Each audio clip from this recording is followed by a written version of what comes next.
Assalamualaikum warahmatullahi wabarakatuh. Alhamdulillahirabbil alamin. Wassalatu wassalamu ala asyrafil anbiya'i wal mursalin. Sayyidina wa maulana Muhammadin wa ala alihi wa sahbihi ajma'in.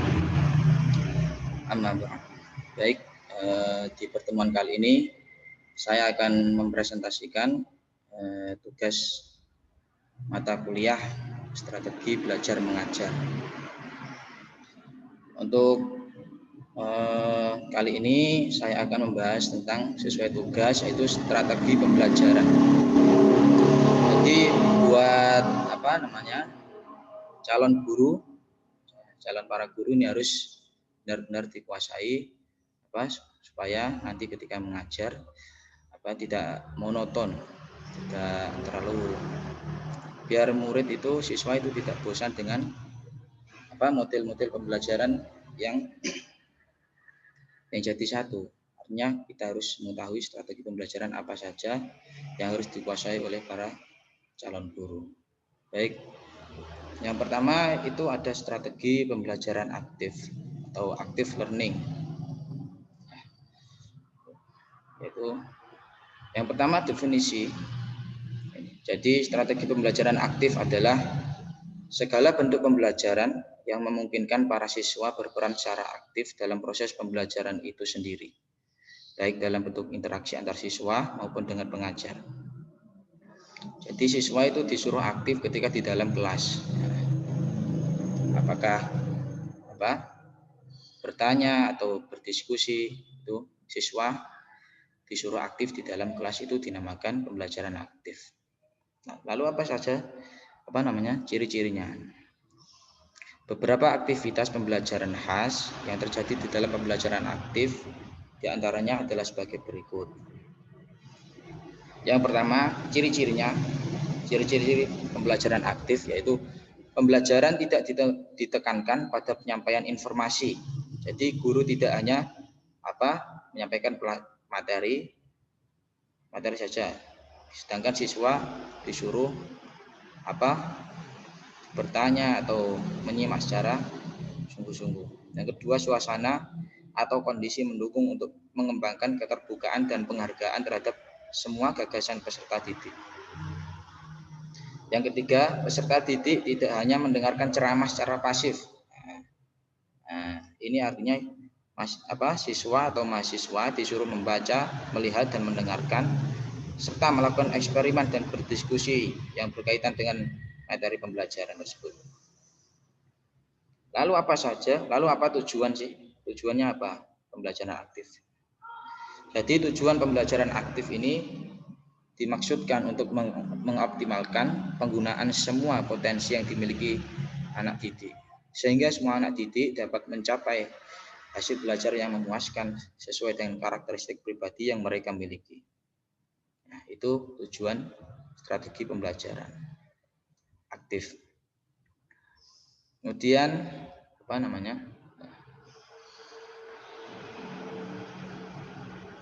macam-macam pembelajaran aktif.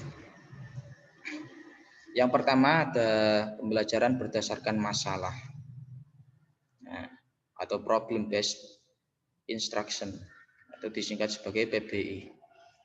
Maksudnya apa? Jadi memusatkan pada masalah kehidupannya yang bermakna bagi siswa. Peran guru menyajikan masalah, mengajukan pertanyaan, dan memfasilitasi penyelidikan dan dialog. Jadi seorang guru memberikan sebuah kesempatan kepada siswa untuk bertanya, untuk menyajikan sebuah masalah dan mengajukan sebuah pertanyaan kepada siswa. Yang kedua, kooperatif script atau script cooperation, yaitu metode belajar di mana siswa bekerja secara berpasangan dan secara lisan mengikhtisarkan bagian-bagian daripada materi yang dipelajari. Kerjasama antara dua siswa mungkin. Yang ketiga, number batch together, yaitu suatu metode belajar di mana setiap siswa diberi nomor kemudian dibuat suatu kelompok, kemudian secara acak guru memanggil nomor dari siswa. Jadi guru memberikan nomor dari kelompok. Kemudian guru mengacak nomor undian tersebut supaya nanti dipanggil ke depan, mungkin seperti itu. Nah, lalu kelebihan dan kekurangannya metode aktif, pembelajaran aktif, yaitu yang pertama, kelebihannya yaitu meningkatkan keterampilan peserta didik, diantaranya keterampilan berpikir, keterampilan memecahkan masalah, dan keterampilan komunikasi. Yang kedua, meningkatkan keterlibatan aktif peserta didik. Nah, jadi tidak semena-mena guru hanya berceramah di depan, sedangkan siswa disuruh aktif menyimak dan bertanya dan sebagainya. Kemudian meningkatkan ingatan peserta didik pada konsep yang dipelajari. Kemudian meningkatkan rasa memiliki proses pembelajaran, mengurangi ceramah guru. Nah, biar tidak bosan, biar tidak ngantuk kan. Ketika guru ceramah terus kan siswanya itu ngantuk dan sebagainya. Akhirnya tidak fokus pada pembelajarannya. Lalu apa saja kekurangannya? Tidak bisa menyelesaikan silabus. Yang kedua, tidak bisa mengontrol kelas. Peserta didik tidak melakukan apa yang diinginkan guru. Peserta didik banyak yang tidak menyukai, dan peserta didik susah diajak bekerja dalam tim. Nah, itu kekurangan metode pembelajaran aktif.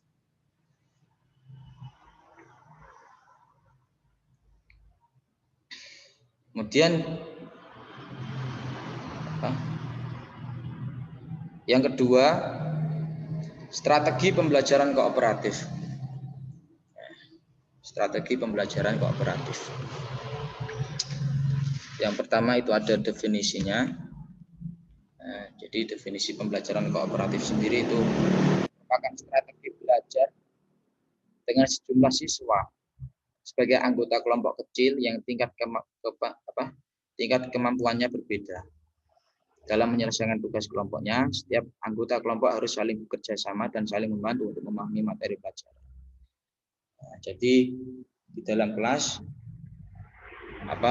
dibagi menjadi beberapa kelompok kecil dengan tingkat kemampuannya berbeda, supaya saling bekerja sama dalam memahami materi pelajaran yang diberikan seorang guru.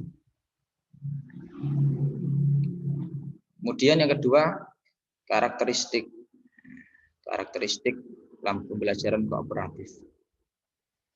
Itu yang pertama, ada siswa dalam kelompok secara kooperatif melengkapi materi pembelajaran sesuai dengan kompetensi dasar yang ingin dicapai.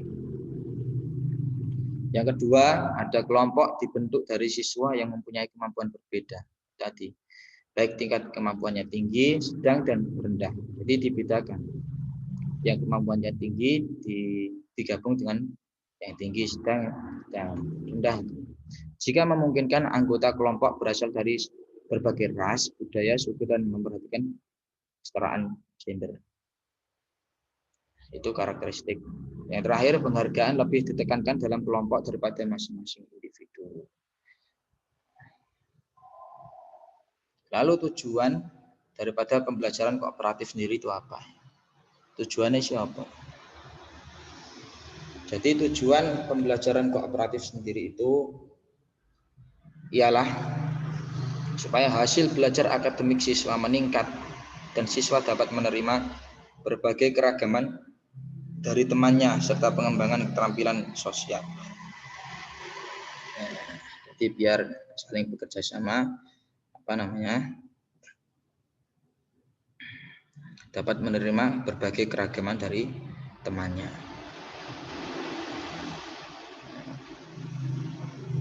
Lalu kelebihan dan kekurangan metode pembelajaran kooperatif sendiri. Apa saja kelebihan dan kekurangannya? Yang pertama, kelebihannya yaitu meningkatkan prestasi siswa. Nah, jadi prestasi siswa meningkat. Yang kedua, memperdalam pemahaman siswa. Kemudian model pembelajaran kooperatif dapat memberdayakan setiap siswa untuk lebih bertanggung jawab dalam belajar. Itu kelebihannya pembelajaran kooperatif. Kemudian kekurangannya yaitu membutuhkan waktu yang lama bagi siswa sehingga sulit mencapai target kurikulum. Jadi waktunya cukup lama ini ya, metode pembelajaran kooperatif ini. Kemudian kekurangan yang kedua, membutuhkan waktu yang lama untuk guru sehingga kebanyakan guru tidak mau menggunakan strategi pembelajaran kooperatif. Jadi ya itu tadi lama sehingga guru agak jarang yang minat menggunakan strategi pembelajaran kooperatif. Kemudian menuntut sifat tertentu pada siswa. Jadi, ya, metode pembelajaran ini menuntut sifat tertentu pada siswa. Misalnya sifat suka bekerja sama. Jadi siswa dituntut untuk misalkan bekerja sama dengan kelompoknya. Itu kekurangan metode pembelajaran kooperatif. Kemudian strategi berikutnya yaitu strategi pembelajaran kontekstual secara konteks. Lalu apa sih definisi pembelajaran kontekstual itu sendiri? Jadi definisi pembelajaran kontekstual yaitu sebuah konsep belajar yang membantu guru mengaitkan antara materi yang diajarkannya dengan situasi dunia nyata siswa dan mendorong siswa membuat hubungan antara pengetahuan yang dimilikinya dengan penerapan dalam kehidupan sehari-hari. Jadi guru mengaitkan materi yang diajarkan di dalam kelas dengan situasi dunia nyata siswa dalam kehidupan sehari-hari. Itu pengertian pembelajaran kontekstual. Kemudian karakteristik pembelajaran kontekstual. Itu banyak sekali nih ya. Saya baca secara cepat aja. Yaitu dalam pembelajaran kontekstual, pembelajaran merupakan proses pengaktifan pengetahuan yang sudah ada. Artinya apa? Apa yang akan dipelajari tidak terlepas dari pengetahuan yang sudah dipelajari. Dengan demikian pengetahuan yang akan diperoleh siswa adalah pengetahuan yang utuh yang memiliki keterkaitan satu sama lain.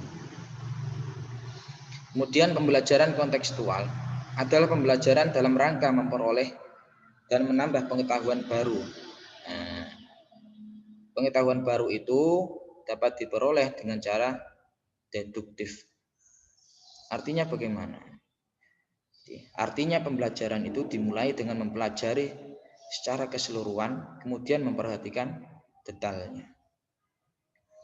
Kemudian pemahaman pengetahuan atau understanding knowledge, yaitu pengetahuan diperoleh bukan untuk dihafal, melainkan untuk dipahami dan diyakini. Jadi bukan hafalan ya.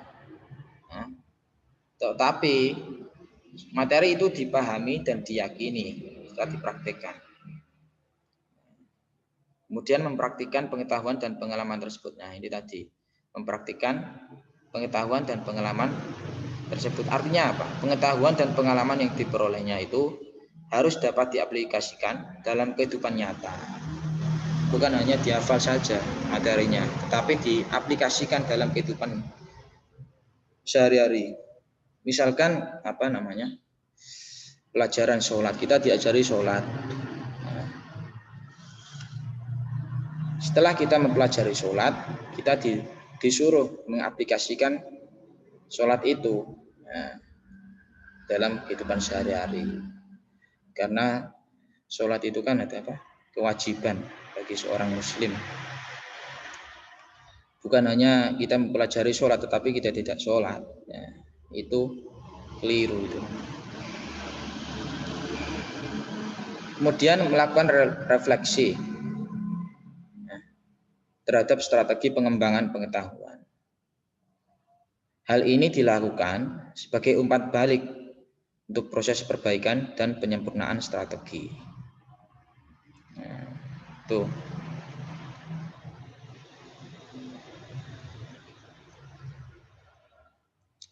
Nah.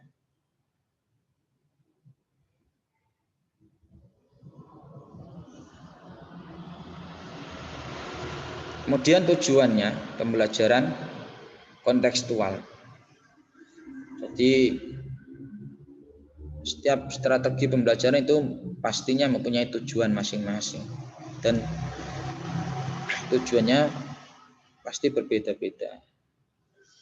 Nah, untuk kali ini model pembelajaran kontekstual ini bertujuan untuk memotivasi siswa dalam memahami makna materi pelajaran yang dipelajarinya dengan mengaitkan materi tersebut dengan konteks kehidupan mereka sehari-hari sehingga mereka memiliki pengetahuan atau keterampilan yang secara refleksi dapat diterapkan dari permasalahan lainnya. Bukan hanya memahami materi, tetapi apa yang dipelajarinya dikaitkan dengan kehidupan sehari-hari, diaplikasikan. Itu tujuannya. Kemudian komponen.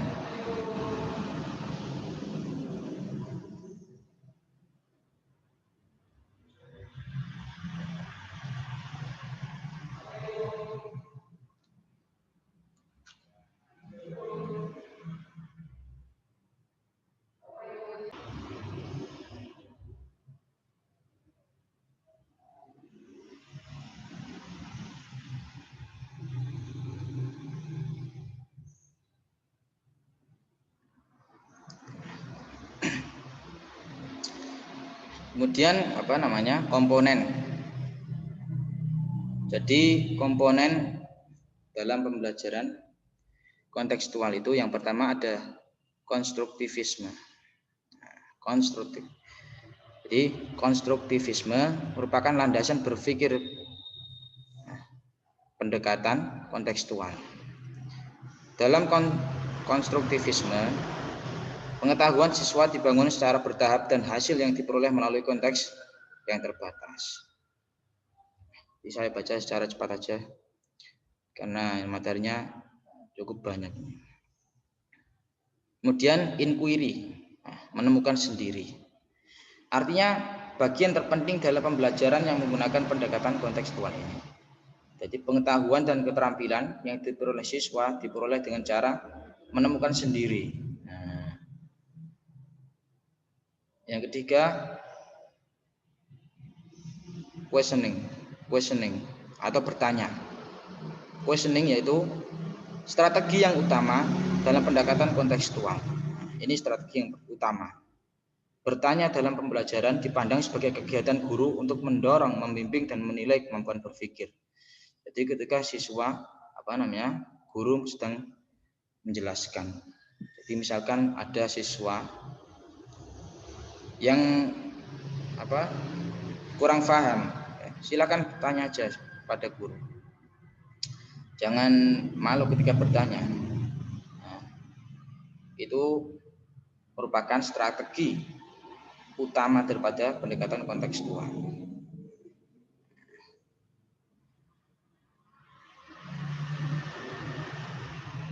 Justru ketika kita bertanya, kita menjadi paham.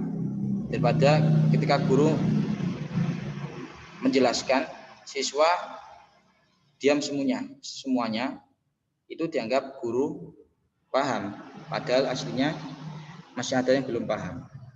Maka tanya aja ketika kalian kurang paham. Selanjutnya yaitu learning community atau masyarakat belajar. Hasil belajar diperoleh melalui sharing antar teman, antar kelompok dan antar yang tahu ke yang belum tahu. Sharing, saling berbagi ilmu dengan teman. Misalkan si A tahu tentang ini, si B belum tahu. Nah, itu bisa saling sharing pengalaman, sharing pengetahuan. Itu namanya learning community. Kemudian modeling atau pemodelan. Maksudnya bagaimana? Itu pembelajaran dilakukan dengan menampilkan model yang bisa dilihat, dirasa, dan bahkan bisa ditiru oleh siswa. Itu model. Kemudian reflection atau refleksi, yaitu cara berpikir tentang apa-apa yang sudah kita lakukan di masa lalu. Berpikir tentang apa-apa yang sudah kita lakukan di masa lalu. Kemudian authentic assessment atau penilaian yang sebenarnya.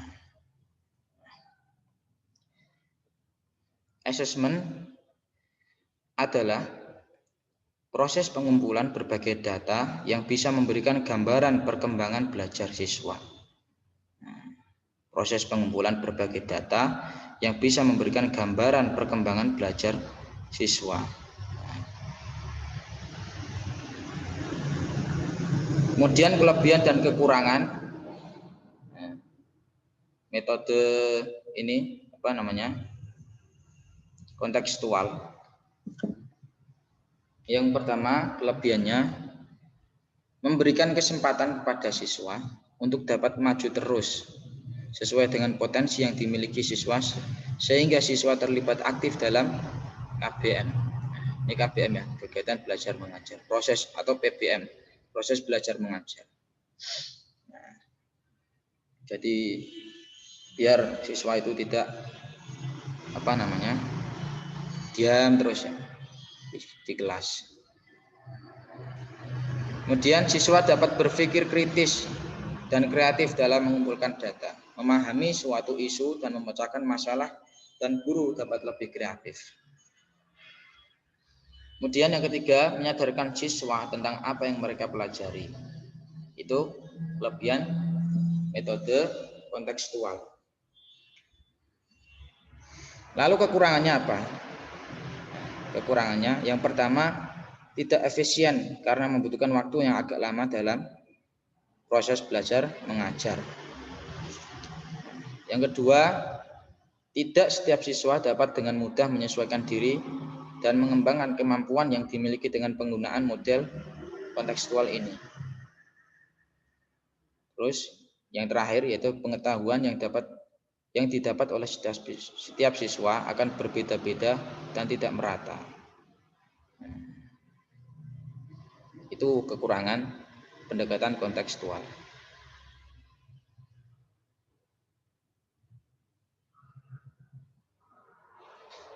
Selanjutnya, strategi pembelajaran berbasis masalah. Jadi namanya masalah. Masalah. Jadi yang dikaji yaitu masalah. Definisinya pembelajaran berbasis masalah itu suatu pembelajaran yang menyuguhkan berbagai situasi bermasalah yang autentik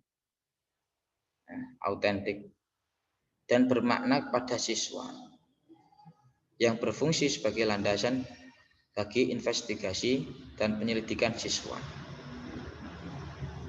Pembelajaran berbasis masalah ini membantu siswa untuk mengembangkan keterampilan dalam belajar secara mandiri, keterampilan penyelidikan dan keterampilan mengatasi masalah serta perilaku, dan keterampilan sosial serta peran orang dewasa. Seperti itu. Itu definisi pembelajaran berbasis masalah. Kemudian karakteristiknya atau ciri-ciri pembelajaran berbasis masalah, yaitu yang pertama, belajar dimulai dengan suatu masalah. Nah, yang namanya masalah apa saja, sesuatu yang menjadi masalah itu dikaji, dipelajari sebabnya apa kok bisa ada masalah. Nah, yang kedua, bahwa masalah yang diberikan berhubungan dengan dunia nyata peserta didik. Jadi masalah itu berhubungan dengan dunia nyata peserta didik. Misalkan masalah kenakalan remaja, itu dipelajari.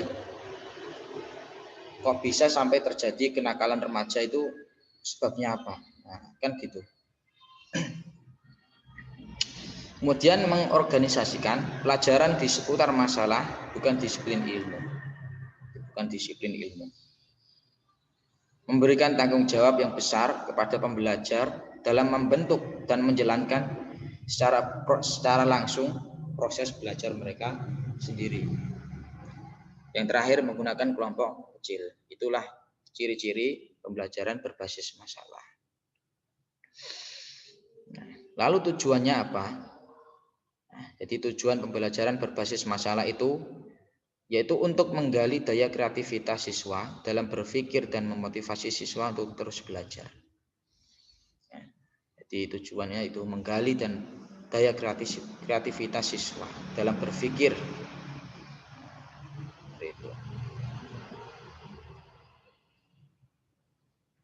Kemudian desain masalah. Desain masalah. Yang pertama ada akar desain masalah. Jadi akar, bagian ujung, bagian bawah.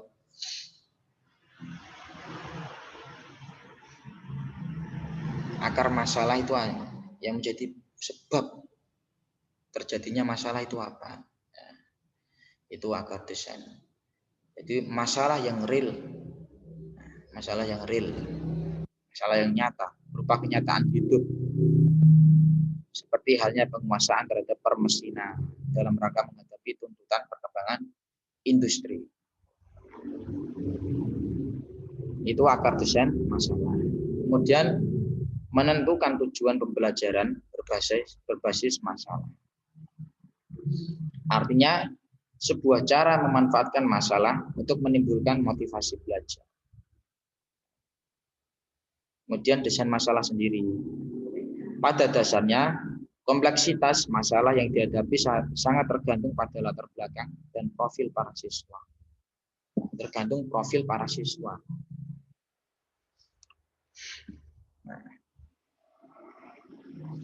Kemudian langkah-langkah dalam pembelajaran berbasis masalah sendiri itu kurang lebih ada 5. Yang pertama, orientasi siswa pada masalah. Orientasi, pengenalan. Ya, orientasi itu pengenalan. Dalam halnya ini guru menjelaskan tujuan pembelajaran dan memotivasi siswa untuk terlibat secara aktif dalam pemecahan masalah. Kemudian mengorganisasi siswa untuk siswa. Dalam hal ini, guru mengarahkan siswa mendefinisikan dan mengorganisasikan tugas belajar yang berhubungan dengan masalah tersebut. Kemudian membimbing pengalaman individual atau kelompok. Pada tahap ini, guru mendorong siswa untuk mengumpulkan informasi yang sesuai, melaksanakan eksperimen untuk mendapatkan penjelasan dalam pemecahan masalah. Kemudian yang keempat, yaitu mengembangkan dan menyajikan hasil karya siswa. Disajikan hasil karya siswa itu disajikan. Dalam hal ini guru mengajak siswa dalam merencanakan dan menyiapkan karya yang sesuai untuk dipresentasikan. Guru mengajak siswa untuk merencanakan dan menyiapkan karya yang sesuai untuk dipresentasikan. Dan yang terakhir, langkah-langkahnya yaitu menganalisis dan mengevaluasi proses pemecahan masalah. Guru membantu siswa melakukan refleksi dan mengevaluasi dalam penyelidikan yang telah siswa buat dan telah dipresentasikannya, serta memberikan saran terhadap hasil siswa yang kurang sempurna. Jadi tugas orang guru menganalisis atau mengevaluasi karya siswa. Misalkan nanti ada hasil atau karya siswa yang kurang sempurna, ini guru bertugas untuk mengevaluasi atau menilai serta memberikan solusi pemecahan masalah tersebut. Seperti itu. Lalu kelebihan dan kekurangan metode ini, yaitu yang pertama kelebihannya yaitu terjadi interaksi yang dinamis di antara guru dengan siswa, siswa dengan guru, siswa dengan siswa. Yang kedua, siswa memiliki keterampilan mengatasi masalah. Nah, jadi dituntut untuk menyelesaikan masalah.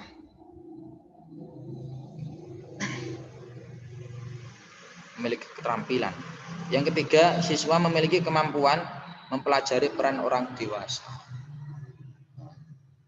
Diajari, siswa memiliki kemampuan mempelajari peran seorang dewasa. Bagaimana kita ketika menjadi seorang yang dewasa dalam memecahkan masalah, bukan lagi seperti yang anak-anak ketika menghadapi masalah ya paling ya kalau nggak nangis ya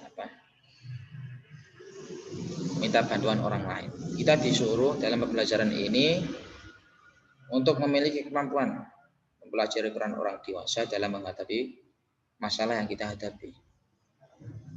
Itu kelebihan. Kemudian kekurangannya, yang pertama, memungkinkan siswa menjadi jenuh karena harus berhadapan langsung dengan masalah. Nah ini, jadi siswa menjadi jenuh karena harus berhadapan langsung dengan masalah. Yang kedua, memungkinkan siswa kesulitan dalam memproses sejumlah data dan informasi dalam waktu singkat, sehingga pembelajaran berbasis masalah ini membutuhkan waktu yang relatif lama. Itu kekurangan pembelajaran berdasarkan berbasis masalah. Selanjutnya, strategi pembelajaran afektif.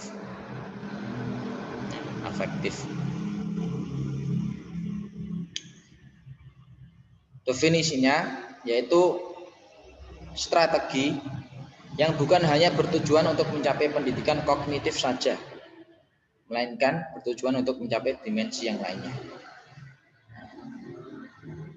Kognitif itu pengetahuan, bukan hanya bertujuan mencapai pendidikan kognitif saja, melainkan bertujuan untuk mencapai dimensi yang lainnya. Misalkan pengetahuan psikomotorik. Ya, itu definisi pembelajaran afektif. Kemudian tingkatan pembelajaran afektif. Jadi dalam pembelajaran afektif ini terdapat tingkatan-tingkatan. Yang pertama itu ada tingkatan menerima, ya, tingkatan menerima, receiving. Jadi peserta didik ini memiliki keinginan memperhatikan suatu fenomena khusus atau stimulus, misalnya kelas, kegiatan, musik, buku, dan sebagainya. Yang kedua, tingkat responding, tingkat respon, yaitu partisipasi aktif peserta didik sebagai bagian dari perilakunya. Pada tingkat ini, peserta didik tidak hanya memperhatikan fenomena khusus, tetapi ia juga bereaksi atau merespon.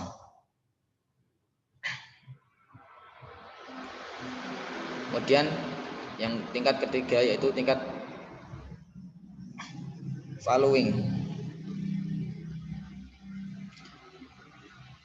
yaitu tingkat yang melibatkan penentuan nilai, keyakinan atau sikap yang menunjukkan derajat internalisasi dan komitmen.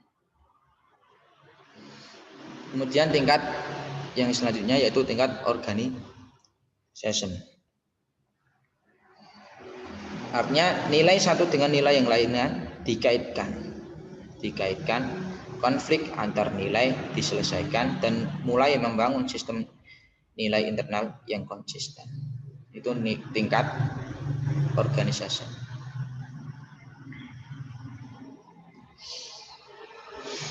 Kemudian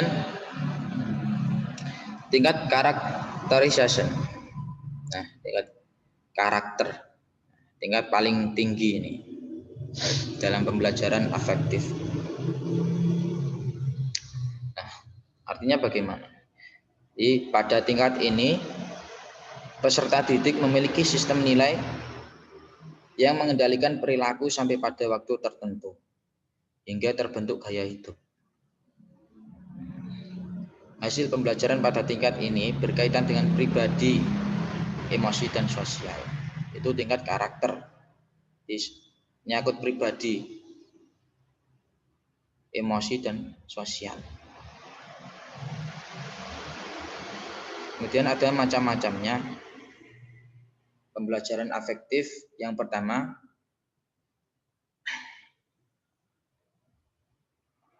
selama ini proses pendidikan sesuai dengan kurikulum yang berlaku cenderung diarahkan untuk pembentukan intelektual, kemampuan kognitif, pengetahuan intelektual. Yang kedua, sulitnya melakukan kontrol karena banyak faktor yang dapat mempengaruhi perkembangan sikap seseorang. Yang ketiga, keberhasilan pembentukan sikap tidak bisa dievaluasi dengan segera. Dan yang keempat, pengaruh kemajuan teknologi, khususnya teknologi informasi yang menyuguhkan aneka pilihan program acara yang dapat berdampak pada pembentukan karakter anak. Program-program televisi, tayangan-tayangan televisi, YouTube itu kan bisa mempengaruhi karakter seorang anak.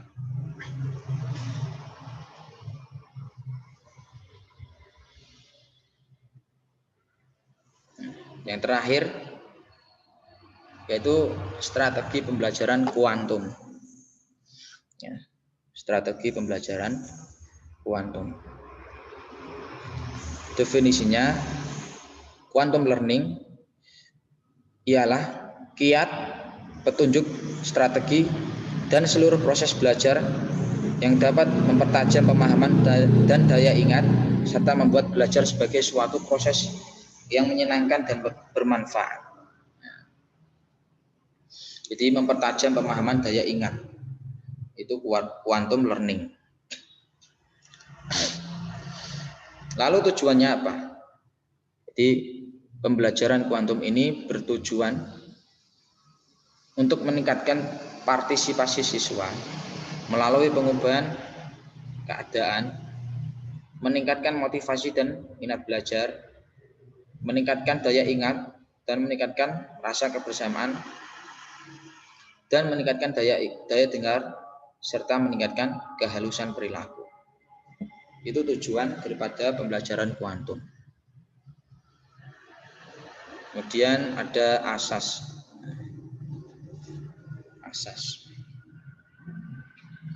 Asas utama pembelajaran kuantum yaitu membawa dunia siswa ke dalam dunia guru dan mengantarkan dunia guru ke dunia siswa.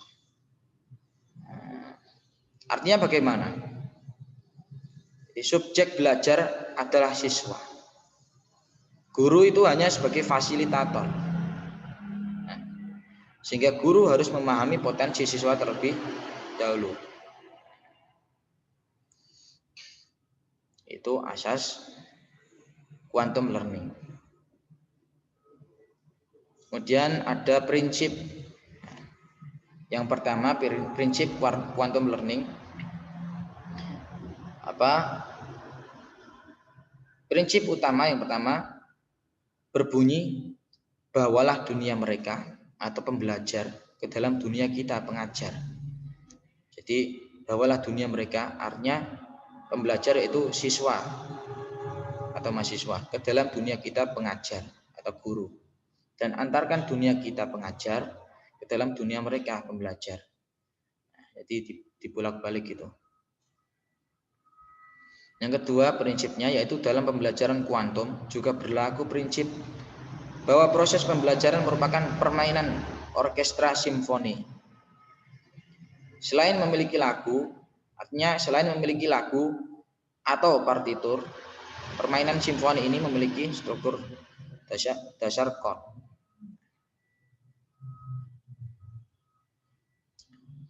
Itu prinsip yang kedua. Yang ketiga, dalam pembelajaran kuantum juga berlaku prinsip bahwa pembelajaran harus berdampak bagi terbentuknya keunggulan. Berdampak bagi terbentuknya keunggulan. Dengan kata lain, pembelajaran perlu diartikan sebagai pembentukan keunggulan.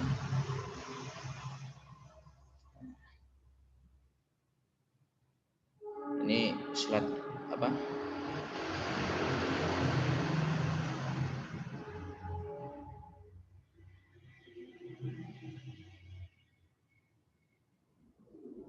Oh, ternyata ini strategi yang ke-6 ini, belum terakhir.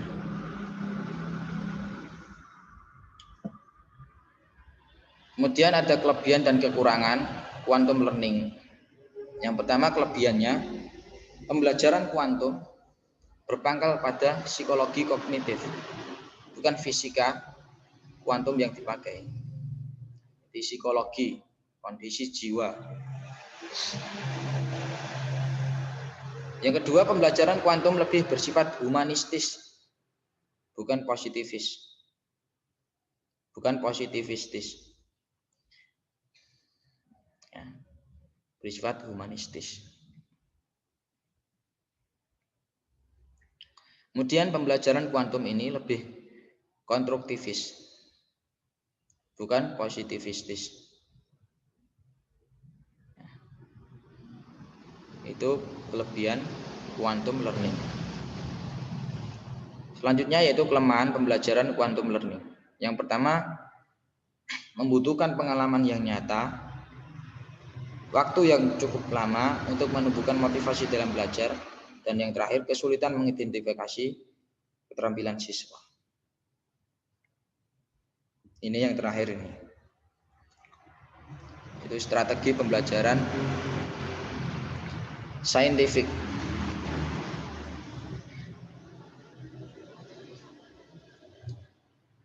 Ya, saintifik. Yaitu model pembelajaran yang menggunakan kaidah-kaidah keilmuan yang memuat serangkaian aktivitas pengumpulan data melalui observasi, menanya, eksperimen, mengolah informasi atau data, kemudian mengkomunikasikan. Ini pengertian dari Kemendikbud tahun 2014. Lalu tujuannya pembelajaran saintifik itu antara lain yaitu untuk meningkatkan kemampuan berpikir peserta didik, membentuk kemampuan dalam menyelesaikan masalah secara sistematik, menciptakan kondisi pembelajaran supaya peserta didik merasa bahwa belajar merupakan suatu kebutuhan. Melatih peserta didik dalam mengemukakan ide-ide, meningkatkan hasil belajar peserta didik, dan mengembangkan karakter peserta didik. Itu loh tujuan pembelajaran kuantum.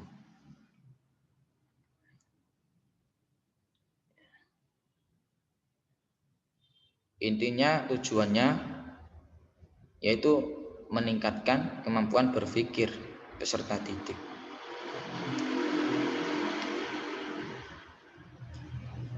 Selanjutnya yaitu prinsip-prinsip.